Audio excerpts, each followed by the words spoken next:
बिस्मिल्लाहिर्रहमानिर्रहीम। आज की वीडियो में एक टॉपिक डिस्कस करेंगे। अभी अभी एक क्लाइंट आए थे, तकरीबन 40-45 ईयर एज थे, बहुत मैच्योर बंदे थे और उसने 2 दफ़ा ट्रांसप्लांट कहीं और से कराया था। तो वो कह रहा था कि मैं आपकी क्लिनिक में आया था 2023 में, तो यहाँ पे बहुत रश लगी हुई थी, तो मैं रश की वजह से चला गया।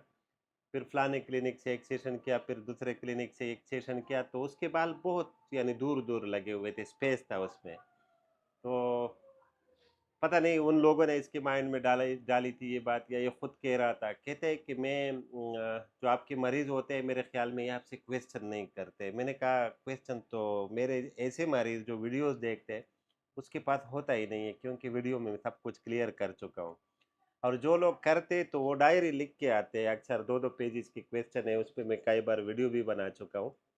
तो और आजकल सोशल मीडिया और एआई का ज़माना है, तो हर किसी को सारी चीज़ें क्लियर होती है। आजकल चैट जीपीटी दूसरी चीज़ है। तो मेरे साथ जो मेरे क्लाइंट है वो इसका तीसरा साल चल रहा है, तो वो मुझे कह रहा था कि आप लोग 4-5 हज़ार ग्राफ्ट लगा लेते हो फ्रंट पे, तो उसका इतना थिक रिजल्ट आ जाता है कि कारपेट की तरह उसमें ब्रश नहीं जाती है।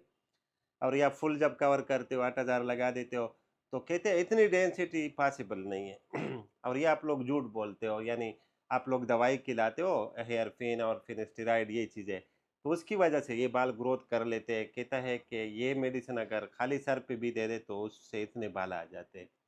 पहली बात तो ये कि जो हेयर फिन या मिनोक्सिडिल, इन लोगों की जो मेडिसिन की वजह से जो बाल आते हैं वो परमानेंट नहीं होते। और इस पे मैं 2 दफ़ा वीडियो बना चुका हूँ। मेरे मरीज़ ट्रांसप्लांट वाले, मैं 6 मंथ का कोर्स इसको भी दिया था।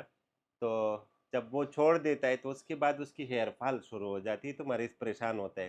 तो मैं हमेशा उसको यही कहता हूँ कि इसके लिए परेशान नहीं हो, ये ट्रांसप्लांटेड बाल नहीं है। ये इसका मिसाल मैं भी ऐसा देता हूँ कि लेट से कोई बाग लगा दिया आपने और उसको आप सोना, यूरिया और पानी ये देंगे, तो उसमें नीचे घास-फूस भी आती है। तो वो घास-फूस जब आपके जो प्लांट तैयार हो जाता है और उसको मज़ीद वो चीज़ें बंद कर दें तो वो ख़त्म हो जाती है। तो इस तरह ट्रांसप्लांट के बाद भी ये सिलसिला है कि लेट से आपने ट्रांसप्लांट किया, उसके बाद मेडिसिन देना शुरू की, तो मेडिसिन की वजह से भी कुछ बाल ग्रोथ कर, लेकिन वो फाइन बाल होते हैं और उसने वापस गिरना होता है। तो उसका क्वेश्चन ये था कि जो आप लोग दिखाते हो ये मेडिसिन की वजह से उसमें बाल ग्रोथ कर लेते, ये ट्रांसप्लांटेड इतना पॉसिबल नहीं है कि इतना डेंसिटी के साथ आ जाए इसमें। तो कहते हैं आपके पुराने मरीज़, तो मैंने कहा पुराने मरीज़ तो मेरे पास मेरे क्लिनिक में लोग काम करते हैं जिसके 5-5, 6-6 साल हो गए। मेरे क्लाइंट आते हैं, 10 साल पुराने भी आते हैं।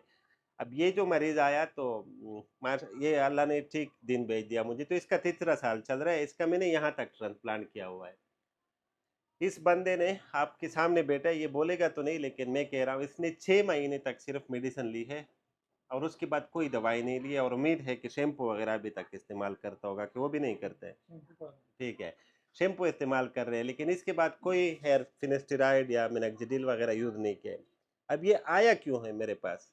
आया इसके लिए है कि इसका सेशन तो यहाँ तक हुआ था, इसके ये वाले बालों की हेयर फॉल हो रही है, और असूलन होना भी चाहिए, क्योंकि इसकी जो बीमारी है असूलन तो ये है कि यहाँ तक ये गंजा होगा।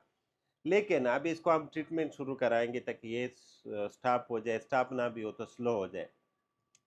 तो उस बंदे को मेरा मैसेज यही है, मुझे तो बाद में पता चला, फिर मेरे साथ थोड़ा-सा उसका डिस्कशन हुआ, डॉक्टर हुमा से ज़्यादा इसका डिस्कशन हो चुका था कि ये इस तरह सिनेरियो नहीं है। लेट से ये तो यंग बंदा है, उसके सर पे अपने बाल थे, इसके साथ आपने किए। जो बिल्कुल खाली सर वाले आते हैं, तो आपका क्या ख़्याल है उस पे फिनेस्टेरॉइड और मिनोक्सिडिल की वजह से बाल आएँगे कारपेट की तरह? ये इम्पॉसिबल है।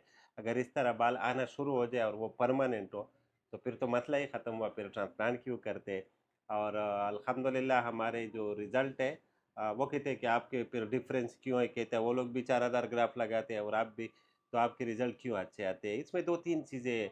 एक तो देखो सीनियरिटी होती है, मैं 12 सर्जरीज़ पर डे करता हूँ, तो 12 सर्जरीज़ के साथ तकरीबन 60-70 ओपीडी करते हैं। तो एक बंदा इतने मरीज़ डील करते तो उसका कुछ एक्सपीरियंस होगा। एक बात ये है, दूसरी बात ये कि आपका जो टीम है, वो एक्सपर्ट होना चाहिए। आपकी जो फॉलिकल हैंडलिंग है, कि उसकी सर्वाइवल रेट ज़्यादा हो। यहाँ पे बात आती है सर्वाइवल रेट की। लेट से आपने 100 बाल लगाए, उसमें से 90 भी ग्रोथ कर ले तो ये इस तरह रिज़ल्ट आएगा। अगर आपके टेक्नीशियन आपके ग्राफ्ट वगैरह ख़राब कर दे, उसकी टेम्परेचर, उसका मीडिया कि सारी क्लिनिक्स के एक जैसा प्रोटोकॉल नहीं होता है, डिफरेंट होते हैं। तो ये मल्टीपल फैक्टर है इसमें कि रिज़ल्ट अच्छे आते हैं।